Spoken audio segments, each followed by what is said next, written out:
الحمدللہ رب العالمین الصلاة والسلام علی سید الانبیاء والمرسلین اما بعد فاعوذ باللہ من الشیطان الرجیم بسم اللہ الرحمن الرحیم اللہم صل علی سیدنا و مولانا محمد معدن الجود والکرم وآلہ وبارک وسلم۔ السلام علیکم ورحمۃ اللہ۔ کہ اس پروگرام میں آج ہم درود حل المشکلات پڑھنے کی سعادت حاصل کریں گے۔ یہ درود مشکلات کو آسان کرنے کے لیے بہت مؤثر ہے، اس لیے اس درود کو حل المشکلات کہا جاتا ہے۔ اکثر بزرگوں نے اسے مشکل کے وقت پڑھا۔ اس درود پاک کو ابن عابدین نے اپنی کتاب فتویٰ شامی میں تحریر فرمایا ہے، اور اس کے پڑھنے کا طریقہ یہ ذکر کیا ہے کہ عشاء کی نماز کے بعد تازہ وضو کر کے 2 رکعت نماز نفل پڑھیں۔ پہلی رکعت میں سورہ فاتحہ کے بعد سورہ کافرون اور دوسری رکعت میں سورہ فاتحہ کے بعد سورہ اخلاص کی تلاوت کریں۔ فارغ ہونے کے بعد قبلے کی طرف منہ کر کے ایسی جگہ پر بیٹھیں جہاں سو جانا ہو، اور صدقے دل سے توبہ کریں اور 1000 بار استغفر اللہ العظیم پڑھیں۔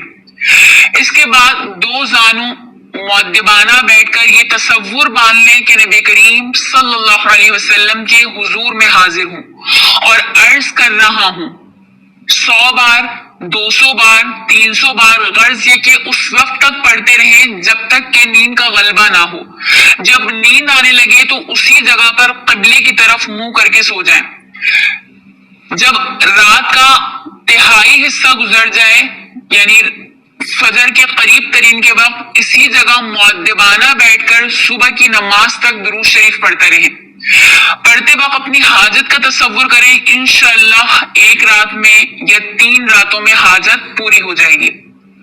آخری رات اگر جمعے کی ہو تو زیادہ بہتر ہے، یعنی اس درود کا ورد کرنا منگل کی رات سے شروع کریں، منگل کے دن سے شروع کریں، اور آخری دن جمعرات کا ہونا چاہیے تو وہ رات جمعے کی ہوگی۔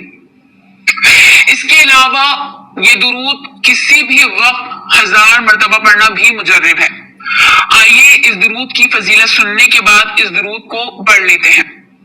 بسم اللہ الرحمن الرحیم۔